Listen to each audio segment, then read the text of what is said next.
friends. I'm Reverend Gaylyn McLean, and you might be surprised to see me, but I'm actually a member of the board of the Ecumenical Campus Ministry. And as many of you might know, Andrew Hyde is on sabbatical right now, so I'm sort of representing ECM in wishing all of you a safe and happy summer, and blessings to you all as you gather to worship online and in each other's spaces for this summer worship that we are having jointly with our Guelph United Ministries partners. So blessings to you all. Hi, my name is Vicki Olatundun. I'm the Executive Director of the Chalmers Community Services Centre. I'd like to thank you so much for all the support you've given us over the years. I want to wish you an amazing summer at Guelph United Ministry Summer Services this summer. Enjoy. Look forward to seeing you at the centre. Hi, I'm Marcie Gibson, Supply Minister at Harcourt United Church, and I'm so glad that you're here today to participate in the Guelph United Ministries Summer Services. Hi friends, it's a real pleasure to welcome you to Summer Worship with GUM. I'm Reverend John Benham from Trinity, and I hope you have a real awesome summer, and what a fun experience that we're sharing this all together with Guelph United Ministries. On behalf of the community at Dublin Street United Church, we're glad to be a part of these summer services that the GUM United Ministries are putting on. We hope you have a great summer, but thanks for joining in with us each week and join in when you can. It's good to celebrate God and to do it together as a summer community. Blessings. Good morning. My name is Linda Paul. I'm a licensed lay worship leader and a member of Three Willows United Church. On behalf of the entire congregation, we welcome you to these shared services of Guelph United Ministries.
Greetings and Sabbath peace.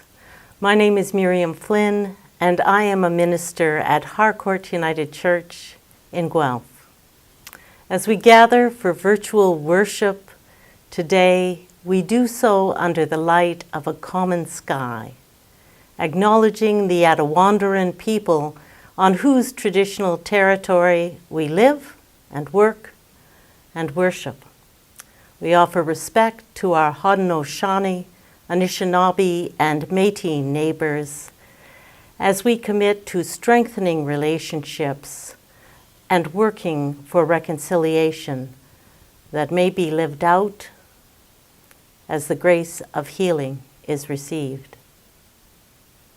As we center ourselves for worship today, we light a candle to symbolize the presence of Christ, living water in a parched landscape, living water for thirsty people.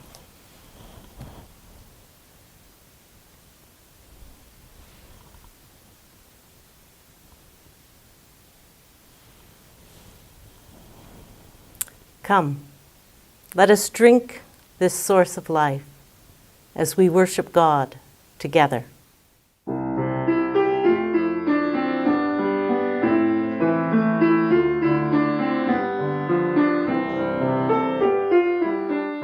Water flowing from the mountains, water flowing o'er the earth, water comes to us so precious, living water gives us birth. Drink deep the source of life, drink deep and know, for living water sings Spirit grow. Water rushing down the rivers, water rushing to the sea. Water comes to us so precious, living water makes us free. Drink deep the source of life, drink deep and know, for living water sings and living water brings the love that makes our spirit grow. Water springing from the dry place, water springing in the sun. Water comes to us so precious, living water for each one. Drink deep the source of life, drink deep and know, for living water sings and living water brings the love that makes our spirit grow.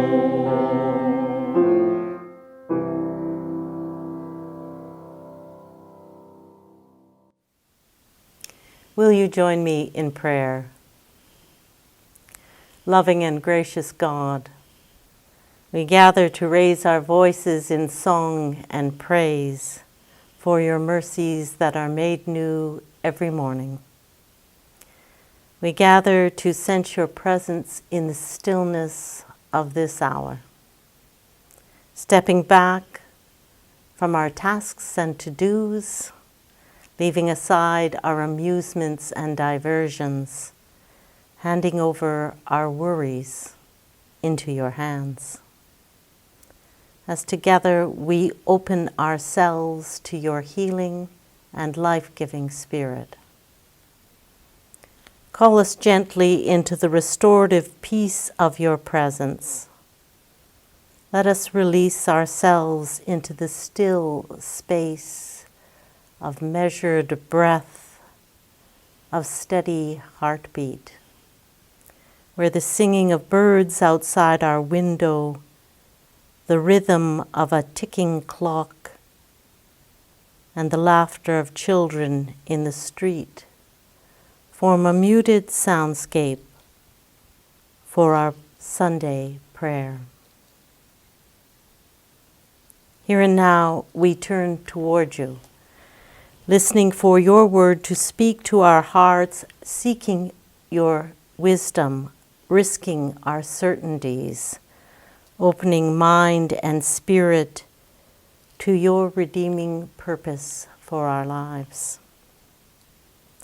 Let us move surely into the stillness where your Spirit greets us with self-understanding and forgiveness, where your life-giving energy revives and makes new.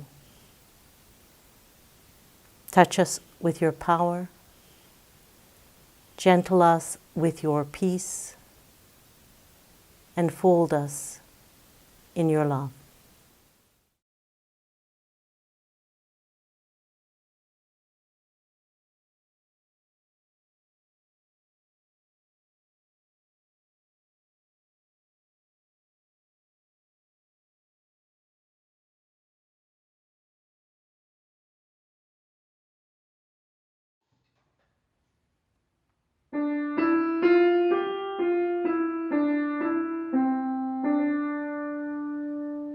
Love is the touch of intangible joy. Love is the force that no fear can destroy.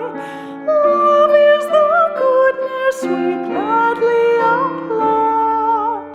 God is where love is, for love is of God. Love is the lilt of a lingering voice. Love is a hope that can make us rejoice. Love is the cure for the frightened and flawed.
When Jesus had crossed again in the boat to the other side, a great crowd gathered around him, and he was by the sea. Then one of the leaders of the synagogue, named Jairus, came, and when he saw him, fell at his feet and begged him repeatedly, "My little daughter is at the point of death. Come and lay your hands on her, so that she may be well and live." So he went with him. And a large crowd followed him and pressed in on him. Now there was a woman who had been suffering from hemorrhages for 12 years. She had endured much under many physicians, and had spent all that she had, and she was no better, but rather grew worse. She had heard about Jesus, and came up behind him in the crowd, and touched his cloak. For she said, "If I but touch his clothes, I will be made well." Immediately her hemorrhage stopped, and she felt in her body that she was healed of the disease. Immediately aware that power had gone forth from him, Jesus turned about in the crowd and said, "Who touched my clothes?" And his disciples said to him, "You see the crowd pressing in on you. How can you say, 'Who touched me?'" He looked all around to see who had done it. But the woman, knowing what had happened to her, came in fear, and trembling fell down before him, and told him the whole truth. He said to her, "Daughter, your faith has made you well. Go in peace and be healed of your disease." While he was still speaking, some people came from the leader's house to say, "Your daughter is dead. Why trouble the teacher any further?"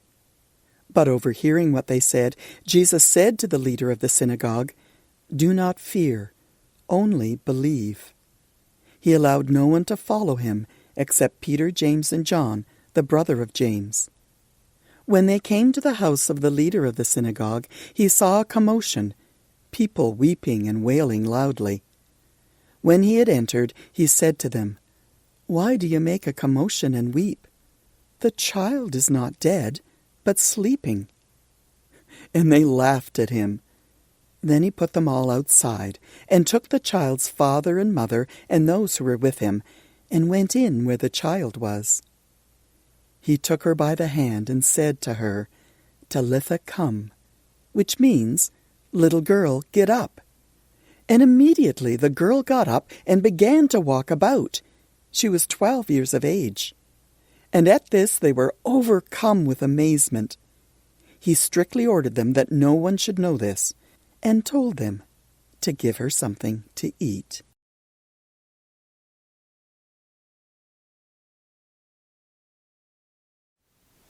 Will you pray with me?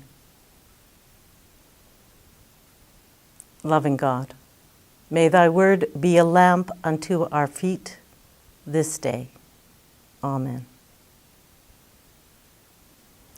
On July 26th in Tokyo, Hannah Margaret MacNeill, better known as Maggie, had just finished the 100-meter women's butterfly at the Olympic finals. She turned to look at the scoreboard and didn't have her glasses, so she was sort of squinting.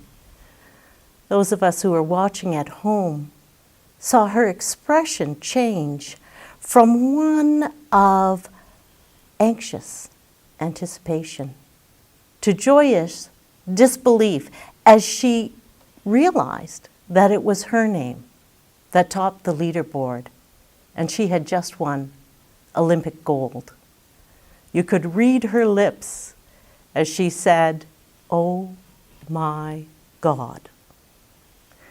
Of course, those of us who were at home had the benefit of a bird's eye view with the camera over the pool. And so we anticipated the finish of her race and the minor miracle as she reached out to touch the side of the pool, and the commentator told us, "There's the touch. Gold for Canada." There's the touch. That's the phrase that has been running through my mind this week as I reflected upon the story we heard from the Gospel of Mark today about the woman who boldly reached out to seize the hold of the hem of Jesus' cloak, desperate for healing, and convinced, if I but touch his clothes, I will be made well. Here is someone who is courageously reaching out for her miracle. And when connection is made, healing comes. A shift in power, a drawing down on Jesus' capacity to heal, brings a physical cure.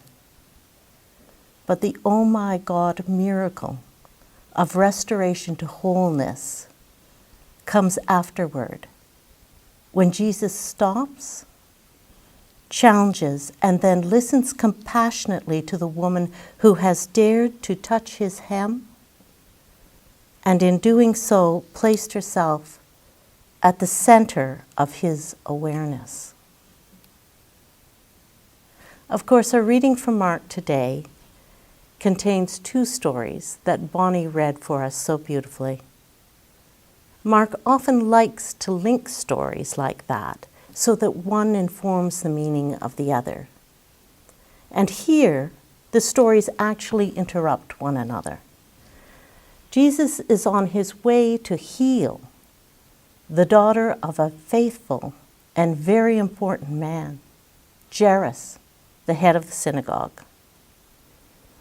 The interruption comes through the intrusive touch of one as far removed in social status from Jairus as one could be, a woman, poor, whose chronic and distressing menstrual disorder renders her unclean in the religious and social context of her day. And so we have two stories of ground-level miracles received by those who persist in reaching out for healing.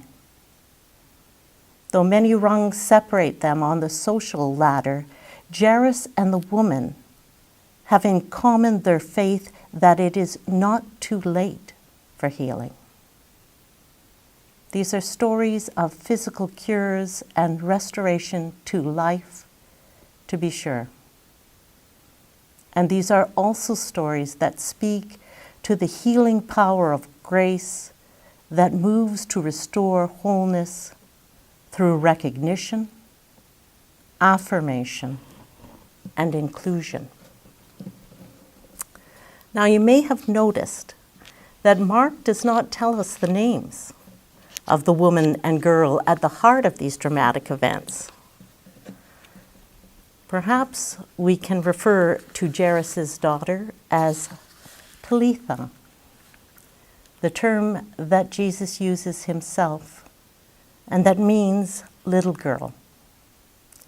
And at risk of overreaching my bounds, I'm going to dub the woman with the hemorrhage as Bethtia. For 12 long years, essentially the whole length of young Talitha's life, Bethtia has suffered from hemorrhages. She has endured traditional treatments that have simply worsened her condition and left her impoverished. And perhaps, worst of all, Bethtia has been isolated by her illness, shunned by those who fear that their own purity status will be tarnished if they touch her. And so, Bethtia's chronic suffering is compounded by isolation. It must have seemed to her that her suffering was invisible to others.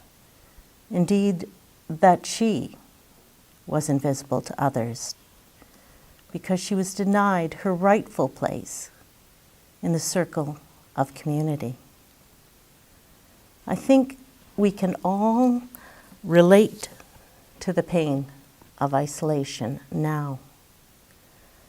Our own experience with social distancing during pandemic lockdown has brought home to many of us the ways that being apart can increase the suffering of illness and loss.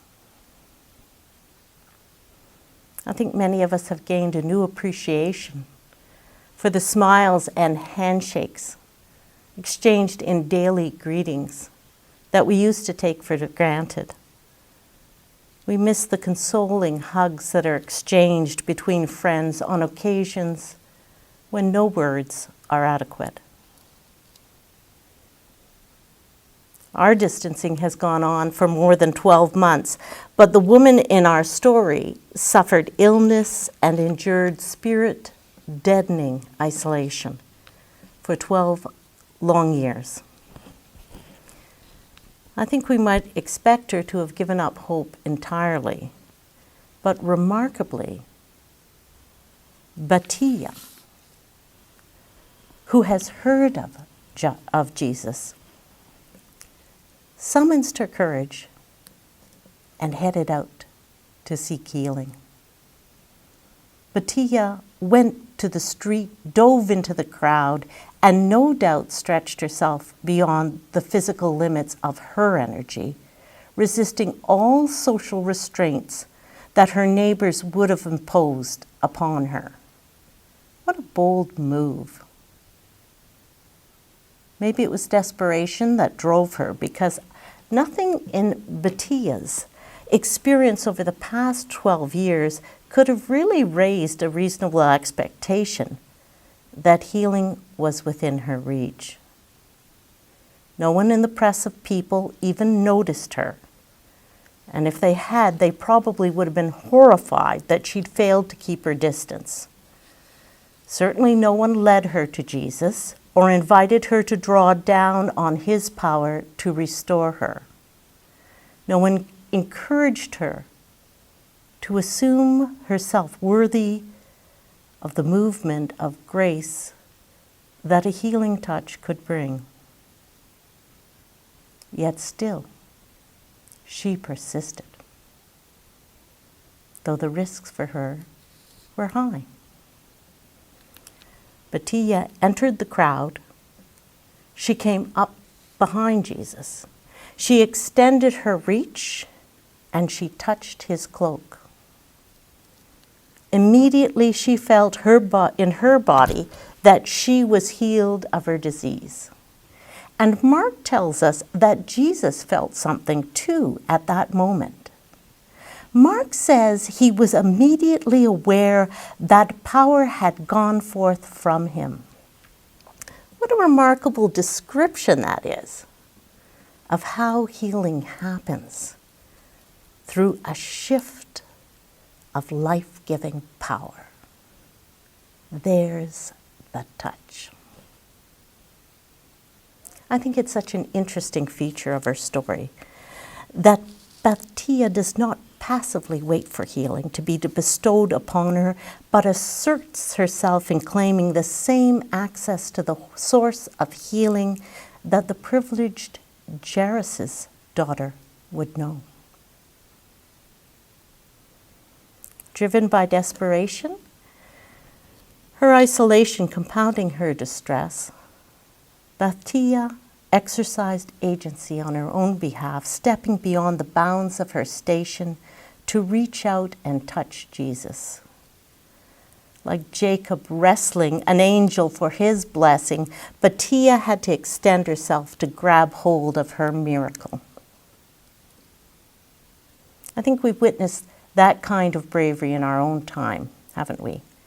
Among folks pushed to the margins of our society who know they have suffered in silence too long and suffered more deeply because their pain goes unseen and unacknowledged.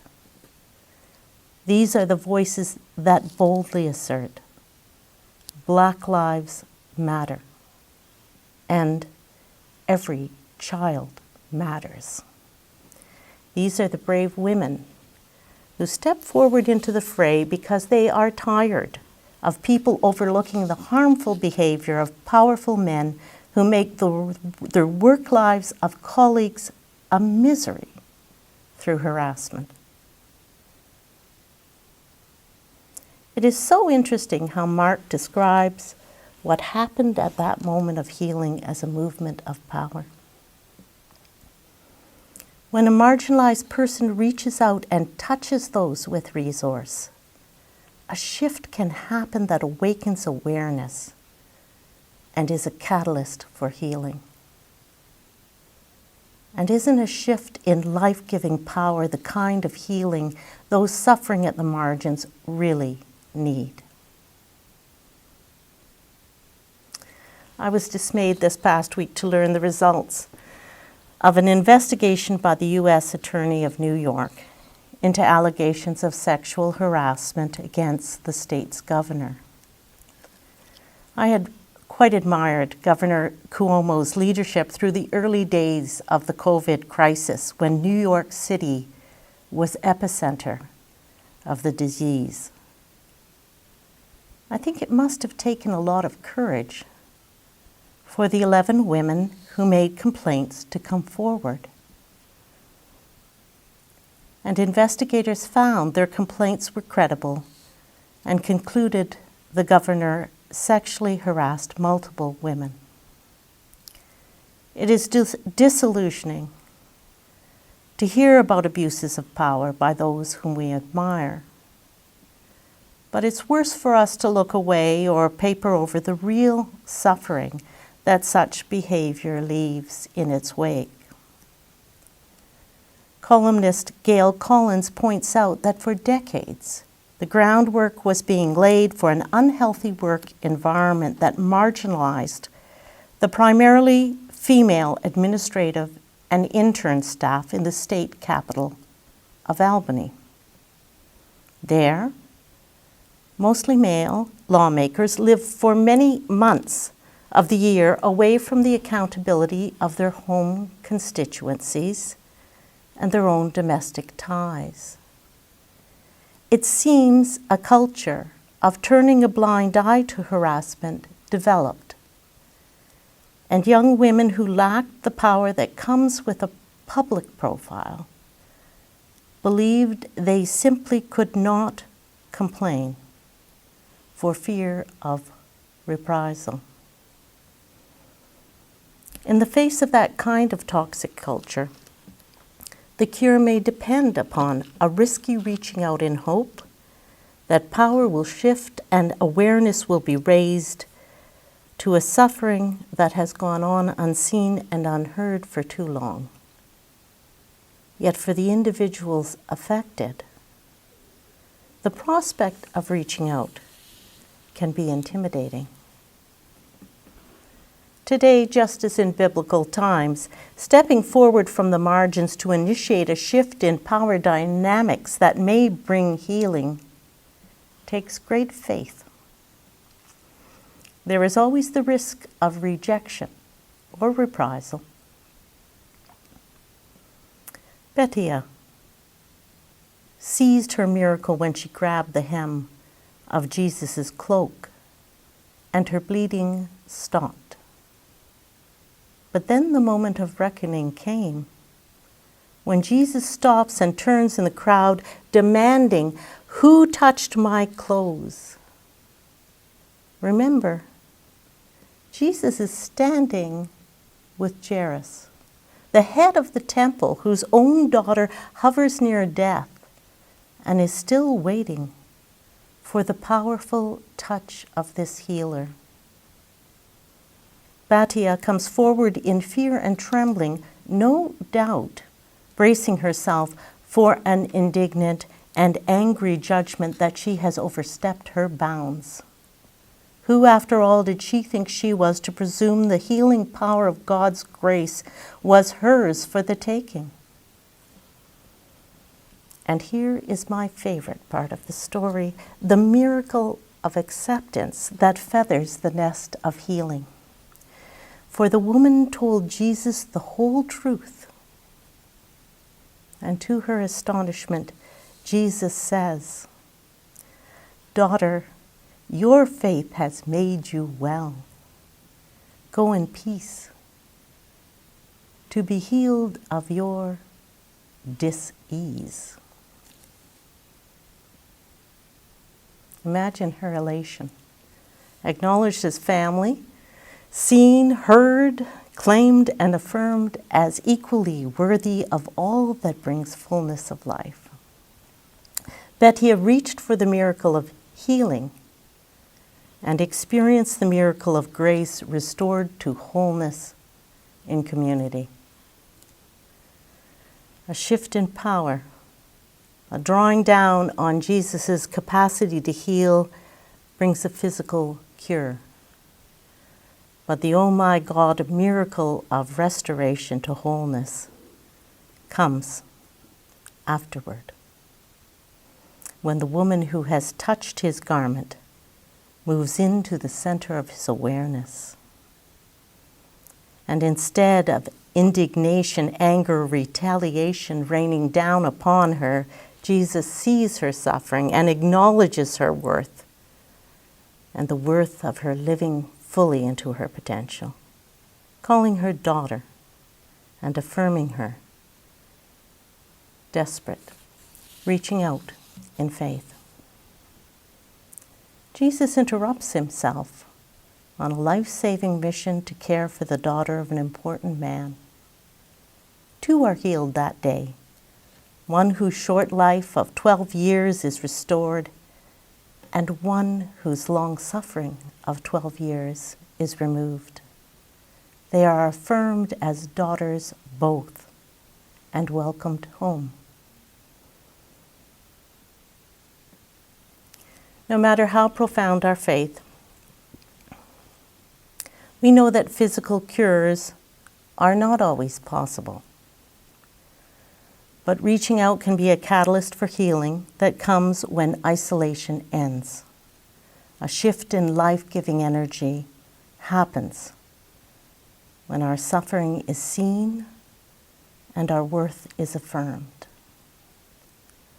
And so restoration to wholeness is always open to us by the grace of God.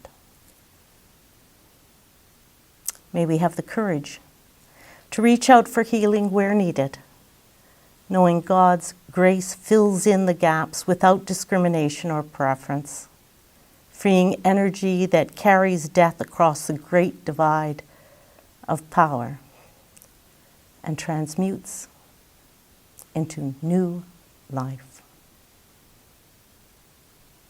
Amen.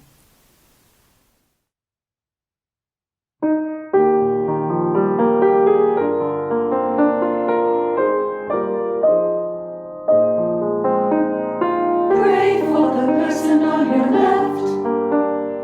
Pray for the person on your right. They may seem strong, but we don't know all of the struggles and the burdens they hold. We pray, Lord, we pray, give them power to face the day. Pray for the person on your left.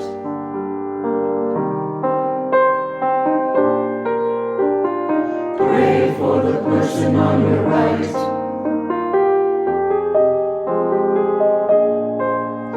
They may seem strong, but we don't know all of the struggles and the burdens they hold. We pray, Lord, we pray, give them power to face the day. Lord, we lift them up. Lord, we lift them up. Lord, we lift them up. Lord, we lift them up.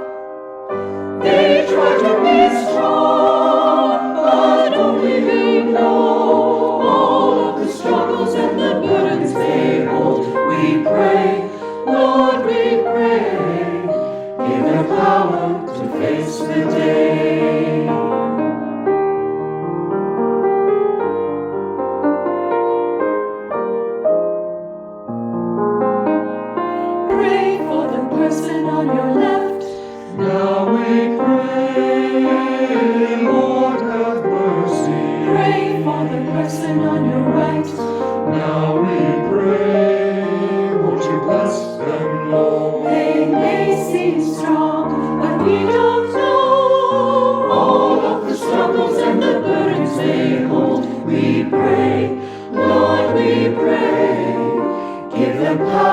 to face the day. Lord, we lift them up. Now we are praying. Lord, we lift them up. All the brothers and Lord, we lift them up. up and feel your presence. Lord, we lift them up. Oh Lord, They try to be strong, but only you know all of the struggles and the burdens they hold. We pray, Lord, we pray, give them power to face the day.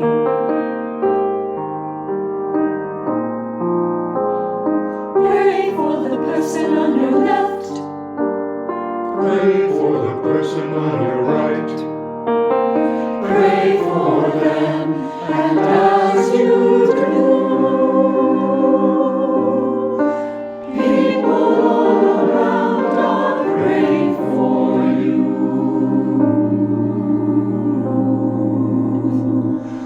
We pray, Lord, we pray, give us power to face the day.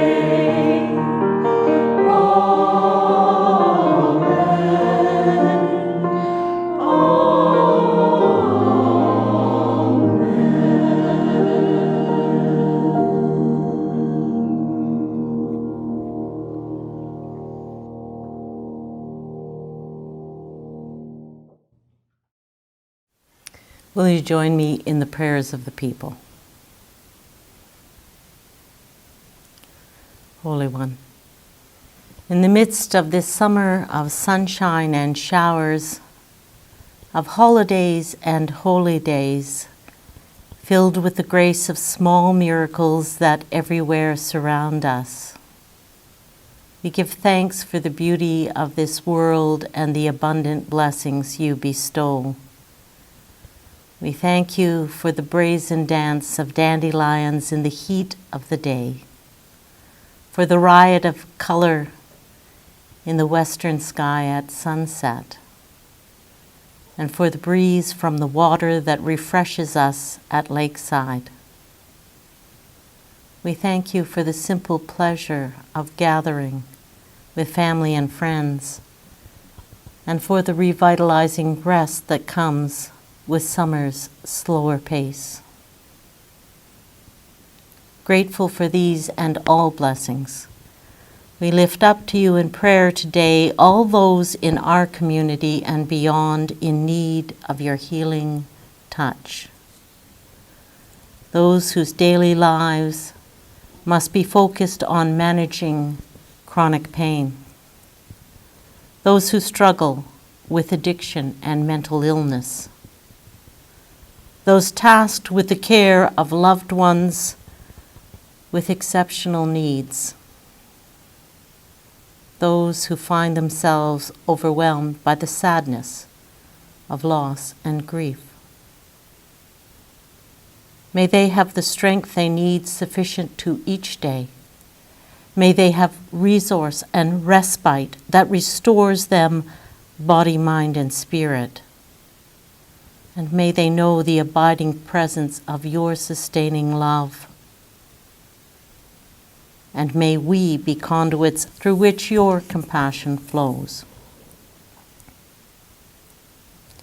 We remember and lift up to your healing power those whose suffering has gone unheeded for too long.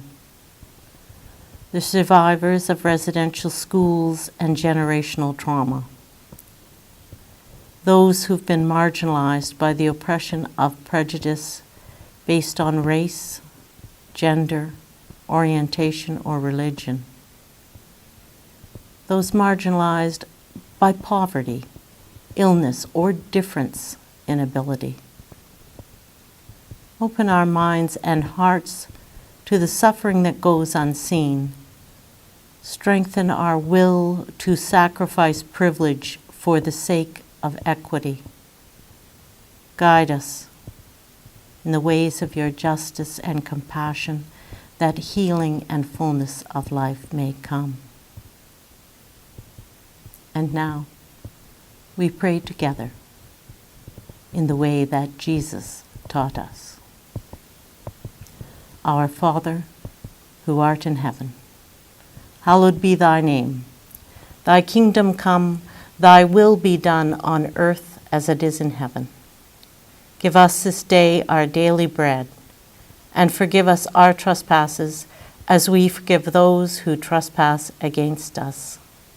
And lead us not into temptation, but deliver us from evil.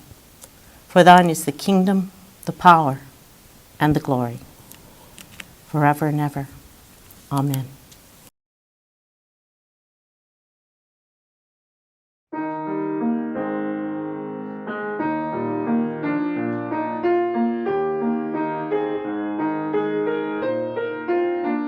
Like a healing stream in a barren desert, Spirit water bringing life to dusty earth.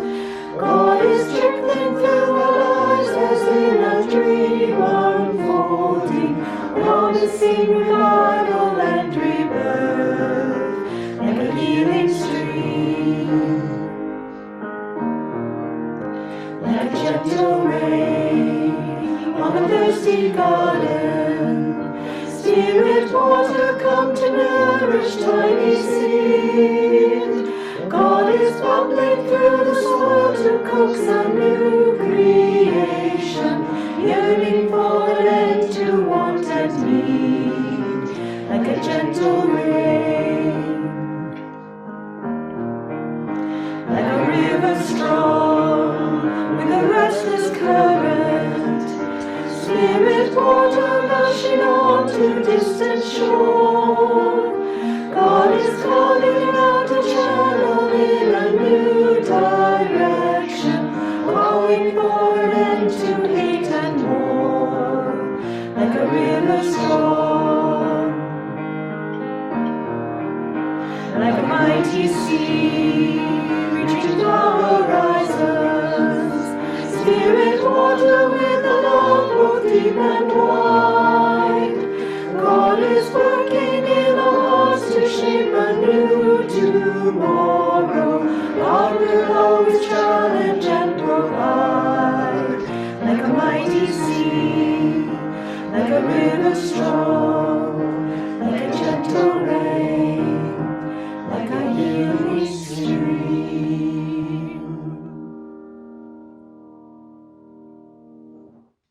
Friends, our time of shared worship has come to a close. And as we send you into your week, we do so with this blessing. Let us go and love more generously. Live more simply. Speak truthfully.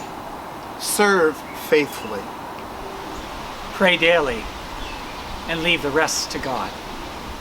And now, may you have a week of wonder, and thank you for joining us in our shared services.